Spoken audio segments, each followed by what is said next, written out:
Hello you guys, welcome back to my channel. Today I wanted to talk about 5 lessons that I've learned in the last 10 years. And I thought this would be kind of a cool sit down chat that we could have together just about certain things that I've grown in, certain areas of my life that I've changed my thoughts on or that I've learned so many new things on. I personally love listening to people who have changed and grown over the years. So I thought I would do the top 5 things that I've learned about in the last 10 years. So here we go. The first one is having a growth mindset. So I will say I grew up having a very fixed mindset, thinking that if I wasn't good at something, I would never be good at it, that things would always be this way. I would always be left out. I would never have a boyfriend. I'll always be a binge eater. I'll always struggle with X, Y, Z, or things just never work out for me. Those are all incredibly fixed and harmful mindsets to be in. And I remember my mom talking to me about this because she's a teacher, so is my dad. And so they were very big on having a growth mentality and telling me that, instead of focusing on what is not working or what you can't do, focus on what you can do in a situation. And then I read a book called Mindset. I think it's Dweck. The first name starts with a C, Caroline maybe, Dweck. Look it up, it's called Mindset, and it's all about having a growth mindset versus a fixed mindset, and completely changed my life. And so that's one of the main things that I've learned over the years is not just to focus on what's not working, but how can I make this work? How can I tweak this or change what I'm doing or change something so that I can grow in this area and that things can change. It doesn't always have to be like this. So that's a really important thing that I learned in the last 10 years that I've learned. Number 2 is that God loves me. And I know this is kind of elementary, but I will say growing up, I grew up as a Christian. I grew up in the church. I always felt like God was out to get me. I always felt like prayers, this is going to sound crazy, prayers were like sunscreen. And if I missed a spot, God was going to zap me there. And if I missed asking for forgiveness for a certain sin, God was out to get me. And it wasn't until my early 20s that I really started realizing like, wow, God loves me. He loves me so much that he sent his son to die for me. Like just that gospel message, I feel like it really transformed my heart later in life versus like in my beginning stages of being a Christian. It really transformed my heart in the last 10 years. Really focusing on like, I'm a beloved child of God and my worth is because of him and his love for me. It really changed things for me, and it brought me closer to God. It helped me have a more personal relationship with Christ versus having this like fearful, he's out to get me mentality. And so that is a really major change that I had in my own faith walk with Jesus. And he continues to shower me with his love every single day when I spend time with him throughout the day, and just reminders of how much God loves me. It still kind of hits me new sometimes because of how I grew up with that mentality that God was out to get me versus that he actually loves me and I'm his precious child. So that's number 2. Number 3 is time management. So this is something that I even talk about on my Instagram, and I want to be talking more about this on my channel as I make more videos.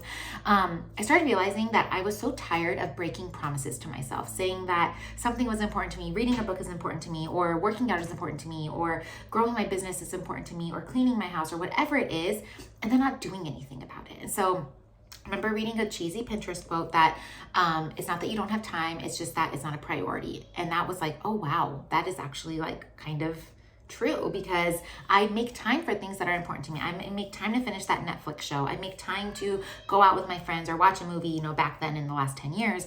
And I realized that I will make time for what is important to me. And are these things actually important to me? I'm getting interrupted by one of my children. I will be right back. I'm back. Mom life. That's what happens when you're trying to film these while they're all napping. So I started really evaluating what are my priorities, what's actually important to me. Working out was important to me. Getting healthy was important to me. Building a business was really important to me. So then that's when I started really learning about time management and how we do have a lot of time. We just don't use it very well.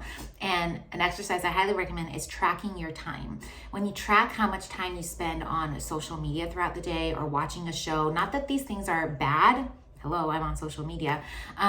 But really, I think you have an hour to work out if your screen time is 8 hours a day, right? Like, I know that's kind of hard to hear, but that's kind of the mentality I had to have with myself, that this is important to me and I need to just make the time for it, because that's when I'll actually reach my goals, when I make time for my goals, not just sit around and wait for time to just like fall into my lap. Because especially now as a mom of 3, that's not going to happen. So I have to actually seek it out and make sure I'm making it a priority.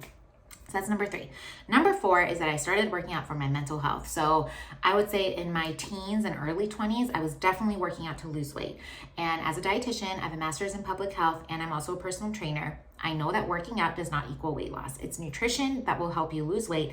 Working out, however, gets you in the right mentality to be maybe more disciplined with your nutrition or make the changes that you want to make and really learn how to nourish your body. Working out will get you into that right mindset, but working out alone is not going to translate to weight loss, which is why I started working out for my mental health.